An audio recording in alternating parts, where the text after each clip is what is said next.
ہم ایک ایسے ملک میں زندہ ہیں جہاں اذانیں 5 وقت گونجتی ہیں، قرآن ہر گھر میں موجود ہے، مدرسے بھرے پڑے ہیں، جمعہ کی نمازوں میں ہجوم ہوتا ہے اور ہر دوسرا شخص دین کا داعی بنا پھرتا ہے۔ لیکن اس سب کے باوجود دلوں میں نفرت، دماغوں میں زہر، زبانوں پر لعنت اور ہاتھوں میں بندوق ہے۔ یہاں مساجد عبادت گاہوں کی بجائے مورچے بن چکی ہیں، مدرسے علم کے مراکز نہیں بلکہ شدت پسندی کے اڈے بن چکے ہیں، اور ممبر اصلاح کا ذریعہ نہیں بلکہ فتوے صادر کرنے کا اکھاڑا بن چکے ہیں۔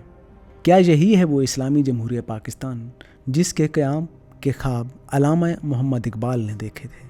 کیا یہی وہ ملک ہے جہاں مسلمان ایک امت بن کر رہنے والے تھے؟ ہماری سب سے بڑی بدقسمتی یہ ہے کہ ہم نے مذہب کو سمجھنے کی بجائے اسے ہتھیار بنا لیا۔ قرآن کہتا ہے وَاعْتَصِمُوا بِحَبْلِ اللَّهِ جَمِيعًا وَلَا تَفَرَّقُوا، مگر ہم نے اللہ کی رسی کو چھوڑ کر فرقوں کے جھنڈے اٹھا لیے۔ ہم نے وحدت کو توڑ کر ٹکڑوں میں بانٹ دیا۔ کوئی سنی ہے، کوئی شیعہ ہے، کوئی دیوبندی ہے، کوئی بریلوی ہے، کوئی اہل حدیث، کوئی اس سے بھی الگ، اور ہر ایک دوسرے کو کافر کہنے پر تلا ہوا ہے۔ کافر کا فتویٰ گویا سب سے سستا ہتھیار بن چکا ہے، جسے جو چاہے جب چاہے کسی پر بھی چلا دے۔ یہاں فقہی اختلافات کو ذاتی دشمنی کا رنگ دے دیا گیا ہے۔ اختلافات علمی نہیں رہے بلکہ ذاتی ہو گئے۔ علماء کا کام اصلاح کرنا تھا، مگر وہی ممبر پر کھڑے ہو کر دوسرے مسالک کے خلاف زہر اگلتے ہیں۔ مدرسے سے جہاں اخوت، علم اور اخلاق کا درس ملنا تھا، وہاں بچے معصوم ذہن لے کر آتے ہیں اور نفرت کی بھٹیوں میں جھونک دیے جاتے ہیں۔ ان کے معصوم ذہنوں میں دوسرے فرقے کے خلاف اتنی نفرت بھر دی جاتی ہے کہ وہ کسی کا جنازہ پڑھنے سے انکار کر دیتے ہیں، کسی کے پیچھے نماز پڑھنے کو گناہ سمجھتے ہیں، اور کسی دوسرے فرقے کے انسان کو قتل کرنا جنت کا شارٹ کٹ سمجھتے ہیں۔ یہ سب کچھ یوں ہی نہیں بلکہ ایک مسلسل باقاعدہ منظم منصوبہ بندی کے تحت ہوا۔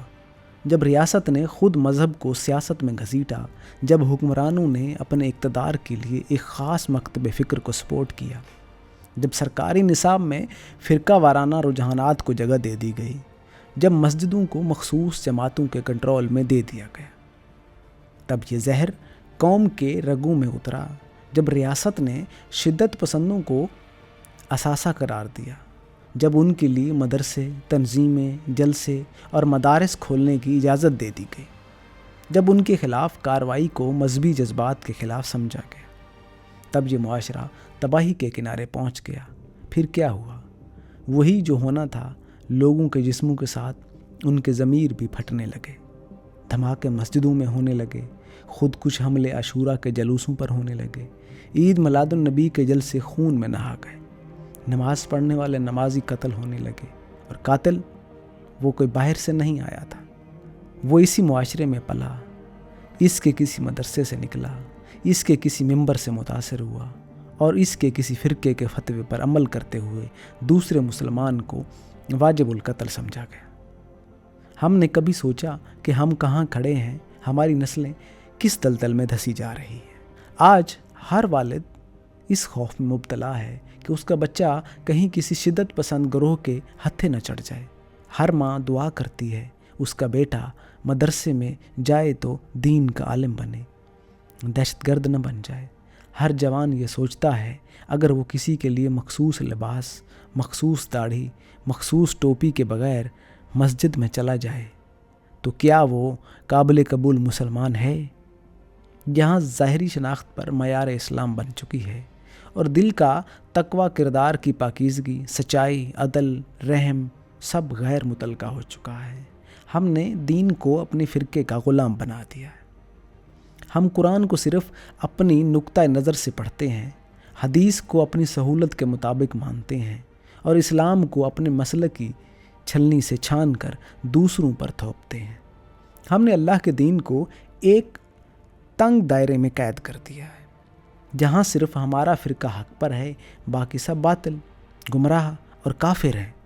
ہم بھول گئے کہ نبی کریم صلی اللہ علیہ وآلہ وسلم نے کبھی کسی کو زبردستی ایمان نہیں سکھایا۔ انہوں نے کبھی کسی کے ایمان پر سوال نہیں اٹھایا، انہوں نے تو منافقین کے نام بھی ظاہر نہیں کیے، حالانکہ وہ جانتے تھے وہ تو رحمت للعالمین تھے۔ مگر آج کے علماء جو خود کو ان کا وارث کہتے ہیں، وہ خود کو قاضی بنائے بیٹھے ہیں اور ہر روز کسی نہ کسی کو دین سے خارج کرتے ہیں۔ یہ فرقہ واریت صرف مذہبی میدان تک محدود نہیں رہی، اس نے سیاست کو بھی گندا کیا، تعلیم کو بھی، میڈیا کو بھی اور عوامی شعور کو بھی۔ آج سیاسی جماعتیں بھی فرقہ وارانہ بنیادوں پر ووٹ مانگتی ہیں، تعلیمی ادارے مخصوص نظریات کے پرچار بن چکے ہیں، اور میڈیا کو بھی اشتعال انگیز تقاریر، فتوے اور جھگڑے بیچنے میں مزہ آتا ہے۔ امن، اتحاد، اصلاح، ان سب کا کوئی خریدار نہیں۔ سوال یہ ہے کہ کب تک دوسروں کے ایمان کو تولتے رہیں گے؟ کب تک ہم خود کو ہی مسلمان سمجھتے رہیں گے اور باقی سب کو گمراہ؟ کب تک ہم فتوے بانٹتے رہیں گے؟ کب تک ہم بچوں کے ذہنوں میں نفرت بھرتے رہیں گے؟ کب تک ہم مسجدوں کو قلعے بناتے رہیں گے؟ کب ہم دین کو دین سمجھ کر اپنائیں گے، فرقہ نہیں؟ یہ قوم بکھر چکی ہے، ہم میں سے ہر فرد ایک الگ فیصلہ، ہم میں سے ہر فرد ایک الگ قبیلہ، ایک الگ فرقہ، ایک الگ جھنڈا لے کر کھڑا ہے۔ کسی کو وطن سے کوئی غرض نہیں، صرف اپنی جماعت، اپنا مسلک، اپنی بالادستی چاہیے۔ ہم نہ امت رہے نہ قوم، ہم صرف گروہ ہیں جو ایک دوسرے کو کھا جانے کو تیار ہے۔ اب وقت ہے کہ ہم اپنی آنکھیں کھولیں۔ اب بھی اگر ہم نے فرقہ واریت کے خلاف اجتماعی شعور پیدا نہ کیا، اپنے بچوں کو نفرت کی بجائے انسانیت، دین کے اصل پیغام اور وحدت امت کا سبق نہ دیا، تو یہ زہر صرف ایک نسل کو نہیں، پورے ملک کو کھا جائے گا۔ ہمیں ایسے تعلیمی نصاب کی ضرورت ہے جو سب کو جوڑنے والا ہو، نہ کہ بانٹنے والا۔